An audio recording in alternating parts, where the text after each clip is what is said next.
दोस्तों आपका भी पीसी बार बार शट डाउन हो जाता है लेकिन आपको नहीं पता कि इसको किस तरीके से फिक्स करें। तो आज मैं आपको स्टेप बाय स्टेप यही बताने वाला हूँ कि आपका पीसी किस तरीके से और क्यों शट डाउन होता है, उसे किस तरीके से फिक्स करना है।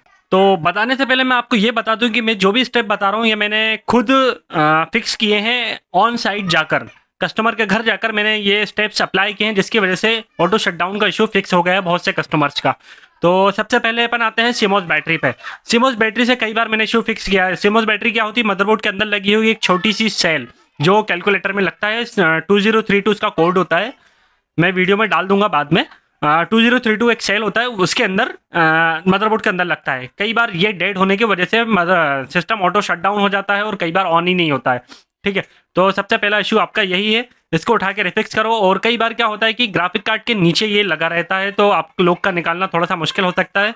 आप चाहें तो प्लीज़ किसी इंजीनियर को बुला लें, या फिर अगर आप इतने हाई लेवल के बंदे हैं तो आप प्लीज़ उसको खुद ग्राफिक कार्ड निकालें। ग्राफिक कार्ड निकालने के बाद सीमोस बैटरी रिप्लेस करें, है ना। रिप्लेस करने पहले सीमोस बैटरी को एक बार जबान पे रख के देख लो, अगर पावर आ रही है तो समझ जाओ कि भाई सीमोस बैटरी ओके, इशू कुछ और है। तो वो और दूसरा इशू क्या होगा, दूसरा इशू ये है अपना सीपीयू टेम्परेचर का। जब सीपीयू टेम्परेचर 80-90 डिग्री क्रॉस करता है तो जाकर ये इशू आता है। और मोस्टली ये इशू ना गर्मियों के टाइम ज़्यादा है, सर्दियों में इतना पता नहीं चलेगा, लेकिन गर्मियों में ये इशू बहुत ज़्यादा हो जाता है। तो क्या होता है, कई बार सीपीयू टेम्परेचर 80-90 डिग्री क्रॉस कर जाता है। अब आप बोलोगे भाई सीपीयू टेम्परेचर कैसे चेक करूं, तो मेरे भाई सीपीयू टेम्परेचर चेक करने के लिए आपको सीपीयू टेम्प करके एक सॉफ्टवेयर आता है, उसे डाउनलोड करो, उसे इंस्टॉल करो, फिर वहां पर देखो कि भाई कितना टेम्परेचर आ रहा है। अगर 80-90 डिग्री आ रहा है तो एक बार नज़र मारो कि सीपीयू का जो फैन है वो चल रहा है कि नहीं, और अगर चल रहा है तो देखो प्रॉपर तरीके से फिट है कि नहीं, और अगर फिट भी प्रॉपर तरीके से तो भाई एक चीज़ बची है बस इसमें, और वो चीज़ बची है थर्मल पेस्ट। कितने दिनों से चेंज नहीं करवाया, तो भाई 1-2 साल हो गए चेंज नहीं करवाया, तो भाई 1 से 2 साल के बाद आप प्लीज़ थर्मल पेस्ट चेंज करवाओ। हर सीपीयू में ये ज़रूरी है कि आप थर्मल पेस्ट हर बार चेंज करवाओ, है ना। हर 1 साल में, सॉरी यार, हर बार नहीं, हर 1 साल में चेंज करवाओ। तो सीपीयू फैन वाले हो गए, अब बचे लिक्विड कूलर वाले। तो भाई लिक्विड कूलर वाले आप लोग चेक करो प्रॉपर तरीके से नट बोल्ट कसे हैं कि नहीं। हो सकता है आपकी मशीन सर्दियों में बनी हो, और सर्दियों में बने होने की वजह से आपको पहले तो कोई इशू नहीं आया हो, लेकिन जैसी गर्मी आई तो इशू आना चालू हो गया। तो प्लीज़ आप एक बार सारे नट बोल्ट देखो सही तरीके से कसे हैं कि नहीं कसे हैं। लिक्विड कूलर जो है वो कहीं से लीक तो नहीं हो रहा है, लिक्विड कूलर की केबल जो है वो कहीं से लीक तो नहीं हो रही है। अगर वो लीक हो रही है तो प्लीज़ उसे फिक्स करवाओ सबसे पहले, है ना। और हाँ, बस ये हीटिंग की वजह से ये सारी चीज़ें होती हैं। और हीटिंग क्यों होती है, हीटिंग की वजह भी मैंने आपको बता दी, है ना। और अब मैंने किस तरीके से फिक्स किया वो सुनो। एक वीडियो है मेरी जो सबसे ज़्यादा वायरल है, मतलब वो फर्स्ट वीडियो थी जो मेरी वायरल थी। उसमें मैंने क्या करा था, एक यूट्यूबर के घर जाकर मैंने उसका सिस्टम रिपेयर किया था। हुआ क्या था, एक्चुअली इंजीनियर ने क्या करा था कि फ़ैन उल्टे कर दिए थे, हवा बाहर जाने के बजाय और अंदर की तरफ खींच रहा है। भाई प्रॉपर तरीके से एयर फ्लो चेक करो आपके सिस्टम का। एक तरफ से हवा अंदर आ रही होनी चाहिए और दूसरी तरफ से निकलनी चाहिए, है ना। ये नहीं हो कि चारों तरफ से बस आ ही रही है हवा, इस चक्कर में प्रॉब्लम कई बार हो सकती है। तो प्लीज़ ये चीज़ आप चेक करो, सीपीयू के कहीं कैबिनेट में चारों तरफ से जो फैन लगे हुए हैं वो सही डायरेक्शन में लगे हैं कि नहीं लगे हैं। और कैबिनेट को आप चेक करो, भाई नीचे नहीं रखा होना चाहिए यार, ऊपर रखा होना चाहिए। भाई गए वो जमाने जब लोग नीचे रख के चलाते थे, आज भी लोग चलाते हैं लेकिन वो ऑफिस में चलाते हैं। आप लोग तो गेमर हो भाई, आप लोग डेस्क पे रख के चलाओ, है ना, वो ज़्यादा बेटर है।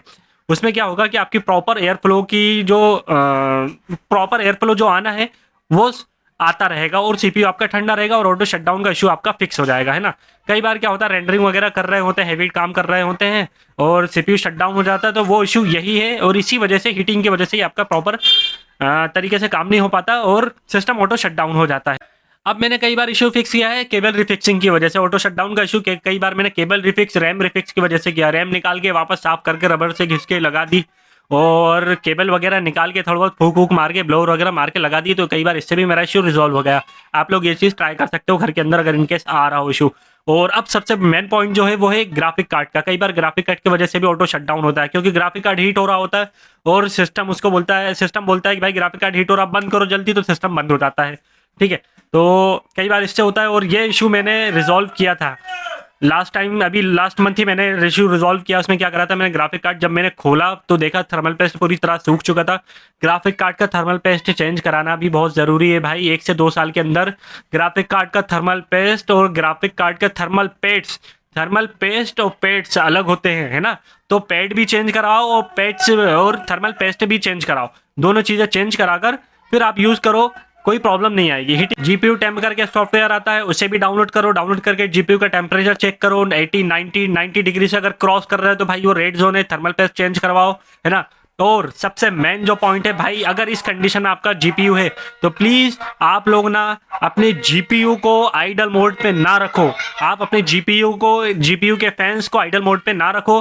जीपीयू के फैंस को हमेशा रन करते रहो अगर इन केस ऐसा कुछ हो रहा है तो। वरना कई बार क्या होता है, सिस्टम सामने वाला बंदा इंजीनियर इंस्टॉल करके चला जाता है, सारी चीजें रेडी करके चला जाता है, लेकिन जीपीयू टेम्परेचर जब हाई जाता है तो ही वो फैन रन होते हैं, है ना। तो आप अगर ऐसा कोई इशू आ रहा है आपके जीपीयू में तो प्लीज आप लोग कोशिश करो कि आप अपने जीपीयू को आइडल मोड पे ना रखो, कि जब आइडल हो, जब जरूरत पड़े तो ही फैन चले, ऐसा मत करना। अब तीसरा जो पॉइंट मैंने करा है कई बार ऑटो शटडाउन का इशू फिक्स, तो भाई मैं आपको बता दूं, मैंने थोड़ी बहुत क्लीनिंग वगैरह की, थर्मल वगैरह पेस्ट चेंज की, थर्मल पेस्ट वगैरह चेंज किया है और केबल वगैरह रिफिक्स करी है, उससे भी कई बार मेरा इशू रिजॉल्व हो गया है। और भाई ये नहीं बोलूँगा मैं कि मैंने बस इशू रिजॉल्व करके मैं कस्टमर के घर से निकल गया, नहीं भाई। मैं कस्टमर के पास जाता हूँ, मैं आधे से 1 घंटे तक बैठता हूँ उसके पास।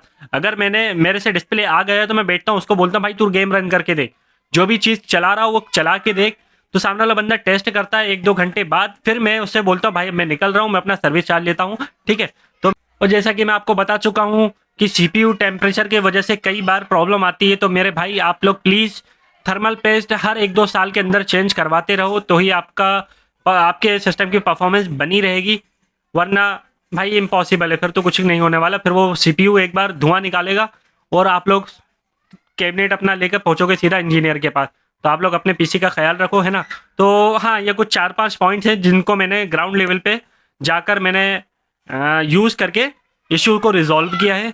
और भाई बस इतना ही है यार, बोलते नहीं बनना मेरे से। मिलते हैं फिर नेक्स्ट वीडियो में। अगर वीडियो ज़रा भी इन्फॉर्मेटिव हो तो प्लीज़ लाइक ज़रूर करना, है ना, क्योंकि वीडियो बनाने में बहुत मेहनत लगती है भाई। फर्स्ट टाइम पता चल रहा है कि लोग ना क्या बोलते, लोगों को लगता है कि यूट्यूबर बनना बहुत ईजी है, लेकिन नहीं भाई, यूट्यूबर बनना बहुत मुश्किल है। बहुत मतलब आधे से ज़्यादा स्क्रिप्ट भूल जाता हूँ मैं, ठीक है। तो मिलते हैं फिर वीडियो में, तब तक के लिए बाय बाय।